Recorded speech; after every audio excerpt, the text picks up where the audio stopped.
Good morning, everyone. Welcome back to my channel. Today we are going to start about the second problem for finding the inverse by partitioning method. तो उसका procedure फिर से एक बार देख लेते हैं. इसके पहले भी मैंने दो वीडियो अपलोड किया ऑन द सेम टॉपिक. एक प्रोसीजर के लिए था और एक 4x4 का मैट्रिक्स का इनवर्स हमने पार्टीशनिंग मेथड से निकाला हुआ है. अगर आपने नहीं देखा तो प्लीज वॉच दोस वीडियो, क्योंकि वहां से आपको बहुत ज्यादा क्लियरिटी आएगी, है ना. तो यहाँ पे देखिए, अगर इनवर्स निकालना है अगर पार्टीशनिंग मेथड से, तो क्या करना होता है. अगर आपको कोई ए मैट्रिक्स दिया हुआ है तो इसके पार्टीशन करने होते हैं. पार्टीशन करने का मतलब क्या है? टुकड़े करना, पार्ट्स में डिवाइड करना. तो कोई भी ए मैट्रिक्स आपको चार पार्ट्स में डिवाइड करना होता है, namely P Q R S. But partition such that आपको करना होता है कि जो डिटरमिनेंट ऑफ पी है, जो पहला मैट्रिक्स बनेगा उसका जो डिटरमिनेंट है वो नॉन जीरो रहना चाहिए. मतलब जीरो नहीं रहना चाहिए, तभी आपका जाके ए का इनवर्स एग्जिस्ट करेगा. अगर ए का इनवर्स एग्जिस्ट करेगा तो then A inverse is given by the formula x y z and w. अभी आप पूछेंगे सर ये x y z w क्या है? तो x y z w निकालने के लिए हमारे पास 6 फार्मूले हैं. इन 6 फार्मूले का one by one step by step use करके हम x y z w निकाल सकते हैं. जैसे सबसे पहले p इनवर्स निकालना पड़ेगा, देन t निकालना पड़ेगा bye the formula rp inverse, फिर w से s - tq इनवर्स निकालना पड़ेगा, फिर z निकाल सकते हैं ये वाला element that is -wt, and फिर y निकाल सकते हैं ये वाला element that is minus of p inverse into q into w, and last में x निकाल सकते हैं that is p inverse minus yt. तो ये सारे एलिमेंट जैसे p q r से आ जाएंगे.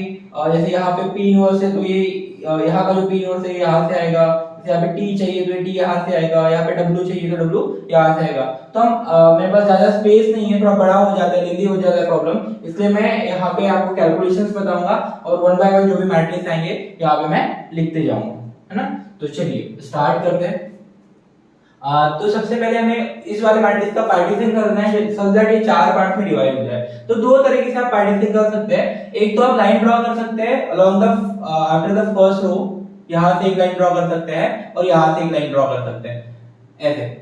ओके, तो P वाला ये मैट्रिक्स बन जाएगा 3 4, Q मैट्रिक्स बन जाएगा 4 1 का R मैट्रिक्स बन जाएगा, और ये 2 क्रॉस 2 का 3 1 2 4 वाला S मैट्रिक्स बन जाएगा. तो यहां से भी आप डिटरमिनेंट ऑफ P मतलब 2 का डिटरमिनेंट 2 ही आएगा, तो वो भी एक अच्छा पार्टीशन है. बट जो मैं इससे अभी सॉल्व करने वाला हूं दैट इज आप दूसरे तरीके से और इसका पार्टीशन कर सकते हैं कि सेकंड रो के बाद एक लाइन ड्रॉ कर सकते हैं और सेकंड कॉलम के बाद एक लाइन ड्रॉ कर सकते हैं. तो अब यहाँ पे देख पा रहे हैं ये 2 क्रॉस 2 का जो मैट्रिक्स बना वो P मैट्रिक्स बन जाएगा, ये 2 4 वाला मैट्रिक्स Q मैट्रिक्स बन जाएगा, ठीक है, और 1 2 वाला मैट्रिक्स R मैट्रिक्स बन जाएगा, और S वाला जो मैट्रिक्स है वो 4 बन जाएगा. तो x y z भी उसी ऑर्डर का, जिस ऑर्डर का P होगा x उसी ऑर्डर का आएगा.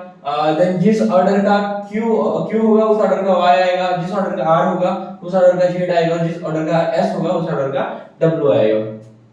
तो चलिए सबसे पहले हमारे पास यहाँ से जो है P जो आ जाएगा that is going to be what 2 3 4 3, ये वाला पार्ट है ना, that is P denoted there, right. तो इसका डिटरमिनेंट ऑफ P निकाल सकते हैं, that is determinant of P is nothing but 2 3 and 4 3. तो डिटरमिनेंट निकालने का तरीका क्या होता है? एक ऐसा cross multiplication minus this cross multiplication. तो 2 into 3 minus 4 into 3, that is ये कितना हो जाएगा 6 minus 12 दैट इज -6. तो आपका डिटरमिनेंट ऑफ P -6 आ गया. सिमिलरली आप अदर थिंग्स फाइंड आउट कर सकते हैं. Q क्या हो जाएगा आपका, that is going to be 4 और 1. R देखेंगे, R एक रो मैट्रिक्स हो जाएगा दैट इज 1 and 2, और लास्ट में S में एक ही एलिमेंट है दैट इज 4, ये आपका S मैट्रिक्स हो गया, राइट. चलो आपको P इनवर्स निकालना है, तो सबसे पहला हमें फार्मूला में अप्लाई करेंगे हम लोग ये वाला P इनवर्स निकालना है. अगर P इनवर्स निकालने के आपके जो भी तरीके आप यूज कर सकते हैं, बट मैं यहाँ पे एडजॉइंट मेथड यूज कर रहा हूँ. तो एडजॉइंट मेथड से P इनवर्स निकालने का फार्मूला आपको पता होगा 1 divided by determinant of P into adjoint of P होता है.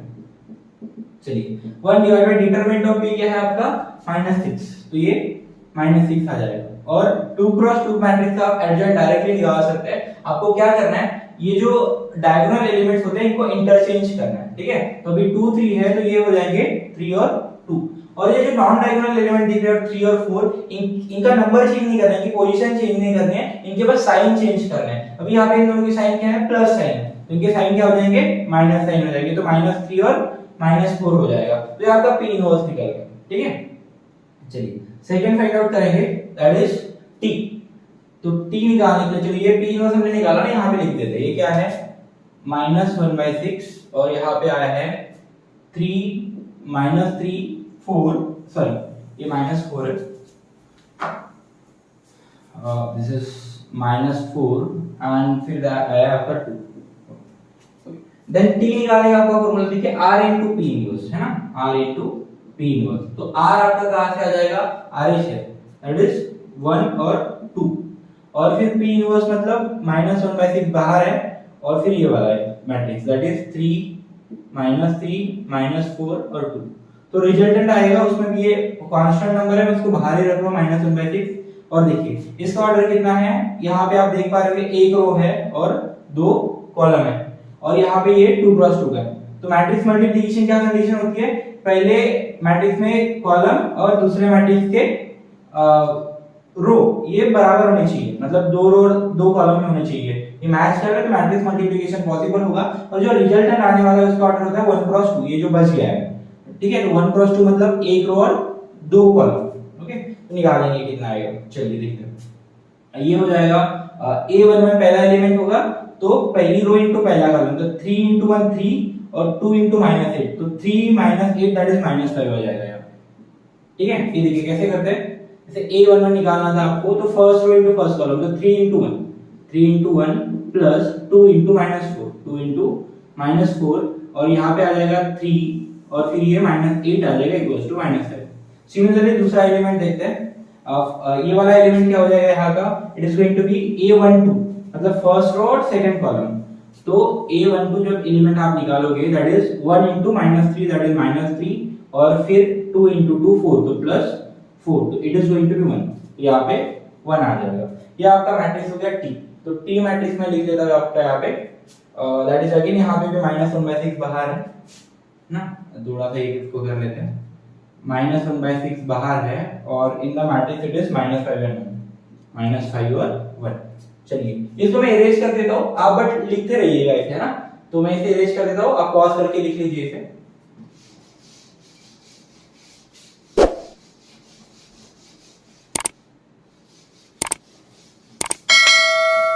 चलिए उसके बाद t निकालने के बाद हम निकालेंगे w, हमें क्या निकालना है, w। तो w इक्वल्स टू हो जाएगा s - t q का इनवर्स, है ना। तो चलिए s वाला मैट्रिक्स क्या है, s वाला 4 है, राइट, वहां पे ऐसे यहाँ पे 4 है, तो यहाँ पे ये मैट्रिक्स हो जाएगा 4 माइनस t वाला मैट्रिक्स अभी निकाला हमने, दैट इज -1/6 इन ब्रैकेट -1/6, और फिर मैट्रिक्स है आपका -5 and 1। और दूसरा q मैट्रिक्स देखिए आप, ये वाला मैट्रिक्स 4 1 वाला, राइट, और इस पूरे मैट्रिक्स का इनवर्स है जो बड़ा वाला मैट्रिक्स आएगा। देखिए चलो ये वाला 4 में जैसे कि वैसे करो, माइनस से प्लस हो जाएगा, तो +1/6 लिख रहा हूं मैं इसे। अभी देखिए इसका ऑर्डर क्या है, इसका ऑर्डर भी एक रो और 2 कॉलम दिख रहा है आपको, और इसमें 2 रो और 1 कॉलम है, तो 2 2 मैच कर रहे हैं, तो 1 क्रॉस 1 का मतलब एक ही एलिमेंट आएगा इसमें, तो first row into first column, तो ये हो जाएगा -5 * 4 -20, और 1 * 2 1 * 1 1, तो -20 + 1 दैट इज -19, है ना, -19 आ जाएगा, और इसका इनवर्स निकालना आपको। तो थोड़ा सिंपलीफाई करोगे आप, तो ये आ जाएगा मैट्रिक्स में 4 - 19/6, इसका इनवर्स चाहिए आपको। उसके बाद 4 - 19/6 को कैलकुलेट करेंगे आप, तो 24 - 19/6 हो जाएगा ये, और ये इसका आंसर आएगा 5/6, उसका इनवर्स चाहिए। तो ये एक ही एलिमेंट है, राइट, 1 क्रॉस 1 का मैट्रिक्स है, ये एक ही एलिमेंट है। ये आपका जो भी आप आंसर आया था, ये 1 क्रॉस 1 का मैट्रिक्स है, ये भी 1 क्रॉस 1 का मैट्रिक्स है, ये भी 1 क्रॉस 1 का है, ये भी 1 क्रॉस 1, मतलब एक ही एलिमेंट है। और यहाँ पे एक नंबर है 5/6, तो इसका इनवर्स कैसे निकाल सकते हैं, इसको उल्टा करके, है ना, उसका reciprocal nothing but the inverse, तो इसका इनवर्स आ जाएगा 6/5। तो ये ध्यान में रखिएगा, ये 1 क्रॉस 1 का ही मैट्रिक्स है। आगे सॉल्व करते हुए तो होगा कि आप बोल दोगे कि 6 और 5 अलग-अलग एलिमेंट, नहीं, 6/5 is the only one element, ठीक है। तो ये एक ही एलिमेंट है 6/5, तो w में एक ही एलिमेंट है, देखिए यहाँ पे w है, यहाँ पे s है, s का एक ही एलिमेंट है, तो ये इसका आंसर भी एक ही एलिमेंट आएगा, that is going to be 6/5। ये वाला हमने निकाला, ओके। चलो next moving on to the z पे मूव ऑन करते हैं।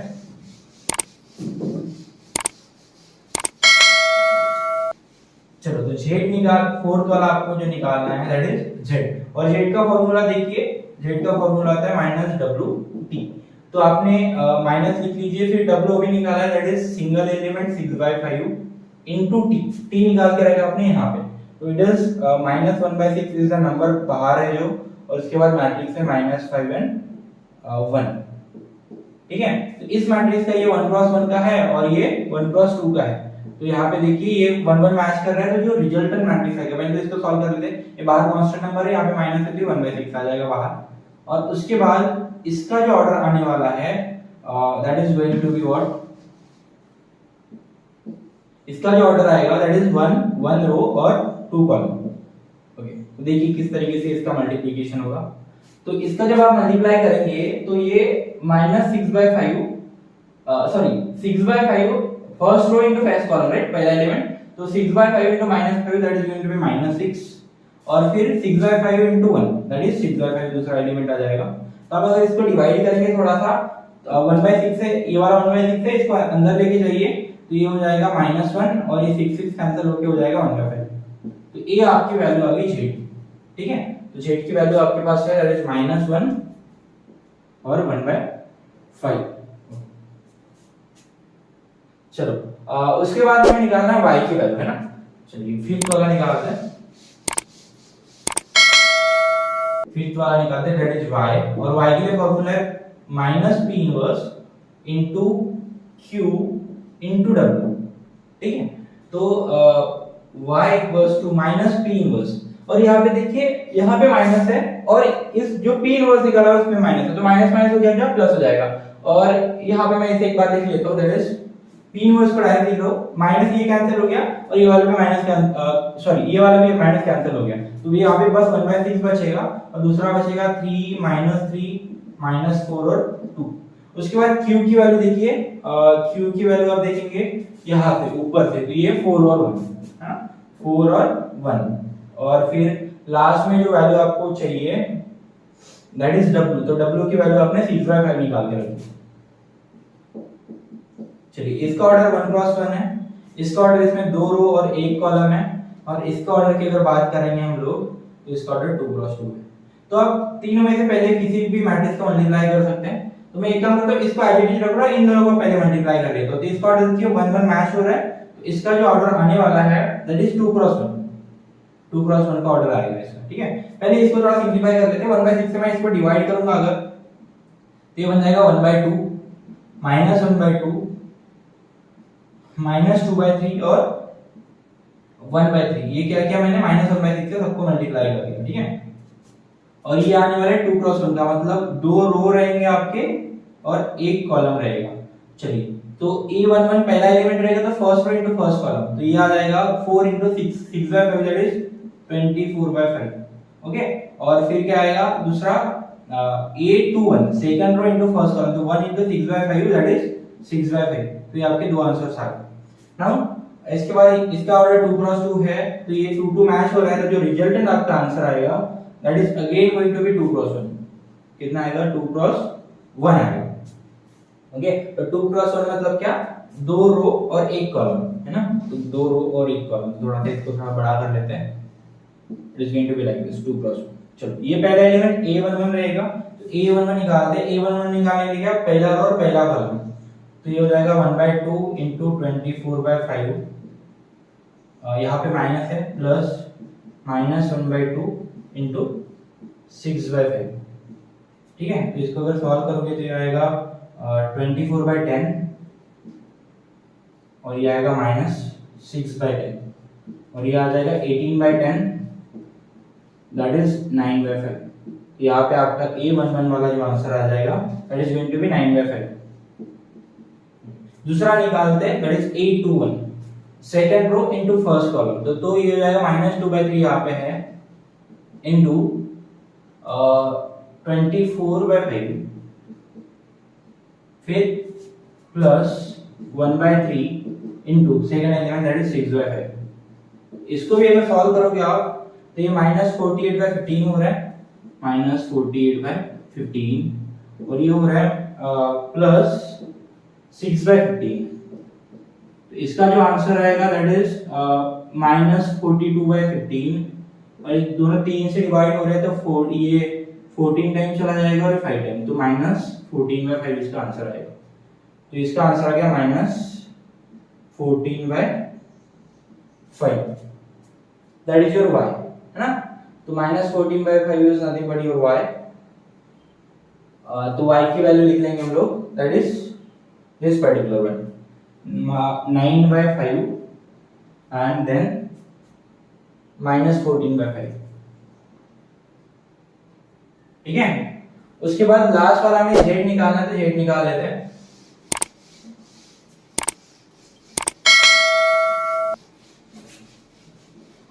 Last is nothing but your z, that is 6 number.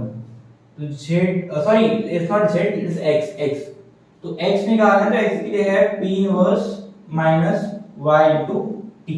तो p इनवर्स को क्या कर रहा हूं मैं, -1/6 से मल्टीप्लाई कर देता हूं। तो यहाँ पे जो एलिमेंट आएगा दैट इज -1/2 आएगा, और फिर उसके बाद आएगा सेकंड वाला दैट इज 1/2, फिर आएगा 2/3 और फिर आएगा 1/3। तो ये p इनवर्स हो गया आपका। मैंने क्या किया, -6 से इसको इनसाइड मल्टीप्लाई कर दिया, तो ये आपका आ जाएगा। उसके बाद माइनस y की वैल्यू आप यहाँ पे देख पा रहे हैं, that is 9/5 and -14/5 into t is nothing but what, this particular one, है ना। इसको भी -6 से मैं इनसाइड मल्टीप्लाई कर देता हूँ, it is going to be minus cancel होके 5/6 आ जाएगा और -1/6। तो अभी इन दोनों का मल्टीप्लिकेशन है, पहले मल्टीप्लिकेशन करेंगे। इसका ऑर्डर क्या है, इसका ऑर्डर है 2 क्रॉस 1 और इसका ऑर्डर क्या है, एक रो है 2 कॉलम, तो 1 क्रॉस 1। तो ये अपना जो रिजल्टेंट आएगा उसका मैट्रिक्स, ये तो -1/2 हो गया, 1/2, 2/3, 1/3, ये वाला मैट्रिक्स एज इट इज। फिर माइनस का साइन, इन दोनों का multiplication is going to be 2 cross 2, है ना, ये वाला 2 और ये वाला 2, ओके। तो पहला element first row into first column, that is 9/5, A11 की बात करते हैं, 9/5 इनटू 5/6, तो 5 कैंसिल हो जाएगा और 9/6 है तो 3 और 2 टाइम्स, तो 3/2 आंसर आएगा इसका, ओके। उसके बाद दूसरा, यहाँ पे A12 रहेगा, फर्स्ट रो सेकंड, तो यहाँ second first row into second column, तो ये आएगा 9/5 इनटू -1/6। तो यहाँ पे आप देख पा रहे होंगे दैट इज ये 2 टाइम जाएगा, ये 3 टाइम जाएगा और ये 10, तो -3/10 हो जाएगा, -3/10, ठीक है। सही है ना, -3/10। चलो फिर ये वाला एलिमेंट क्या हो जाएगा, A21, तो second row into first column, that is यहाँ पे कितना है, -14/5 इनटू, यहाँ पे फर्स्ट कॉलम में 5/6, तो 5 कैंसिल और यहाँ पे 7/3 आ जाएगा, तो -7/3 आ जाएगा यहाँ पे। और लास्ट में देखिए A22, that is second row into second column, तो -14/5 इनटू -1/6, तो यहाँ पे माइनस कैंसिल हो जाएगा, ये 3 टाइम जाएगा, ये 7 टाइम जाएगा, तो ये आ जाएगा 7/15, ठीक है। ये आपका आ गया इन दोनों का product. Now next move on करेंगे हम लोग, इन दोनों का भी क्या करना है, सब्ट्रैक्शन। तो पहला एलिमेंट पहला एलिमेंट -1/2 प्लस -3/2, तो ये हो जाएगा -2, ठीक है। उसके बाद 1/2 प्लस 3/10, तो अगर इसको 10 माना तो 5 से मल्टीप्लाई, यहाँ पे 5 से मल्टीप्लाई, 5 + 3 8, तो 8/10 आएगा, दैट इज 4/5, तो सेकंड एलिमेंट आएगा 4/5। उसके बाद ये 2/3 plus 7/3, that is 9/3 and that is equal to 3, यहाँ पे आ जाएगा 3। फिर आ जाएगा 1/3 माइनस यहाँ पे 7/15 है, तो अगर इसको 15 माना है तो 5 से मल्टीप्लाई, इसको भी 5 से मल्टीप्लाई करना पड़ेगा, तो ये ऊपर आएगा -2 डिवाइडेड बाय 15, तो यहाँ पे एलिमेंट आएगा आपका -2 divided by 15, and this is nothing but the value of x। ये x की वैल्यू हो गई, तो x की value is nothing but -2 4/5 3 -2/15, okay. तो हमने 1 बाय 1 करके सारी वैल्यूज निकाल ली, अब मैं इसे अरेंज कर देता हूं, ठीक है।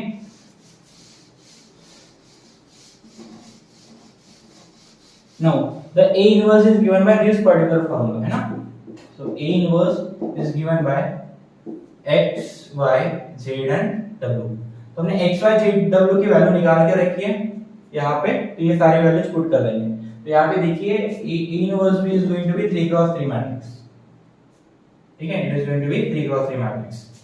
तो अब पहला एलिमेंट देखिए दैट इज x की क्या वैल्यू आई है -2, फिर 4/5, देन यहाँ पे 3 है और यहाँ पे -2/15। उसके बाद y लिखना है, तो y की क्या वैल्यू है 9/5, पहले आएगा यहाँ पे और फिर आएगा -14/5। ओके, उसके बाद देखिए दैट इज z, यहाँ पे z लिखना होता है आपको और z की वैल्यू है -1 और 1/5 और लास्ट में आपको w लिखना होता है दैट इज 6/5। तो this is your required A inverse, है ना, ये हमें एक रिक्वायर्ड A इनवर्स था। तो पार्टीशनिंग मेथड से 3 क्रॉस 3 का ये हमने एक मैट्रिक्स सॉल्व कर लिया। एंड आई होप आप अगर 4x4 का वीडियो देखेंगे तो उसमें इतने कैलकुलेशन नहीं है, ये थोड़ा प्रॉब्लम इस तरीके का कि लेंदी हो गया क्योंकि इससे कैलकुलेशंस ज्यादा थे, बाकी है तो इजी, इसमें थोड़ा आपको वो मल्टीप्लिकेशन का ध्यान रखना पड़ेगा। तो this is your required A inverse and that's how we find out the A inverse by the partitioning method. So आपको अगर वीडियो पसंद आया होगा तो please like my video and also share with your friends जिनको need होगी। And thank you so much for watching my video.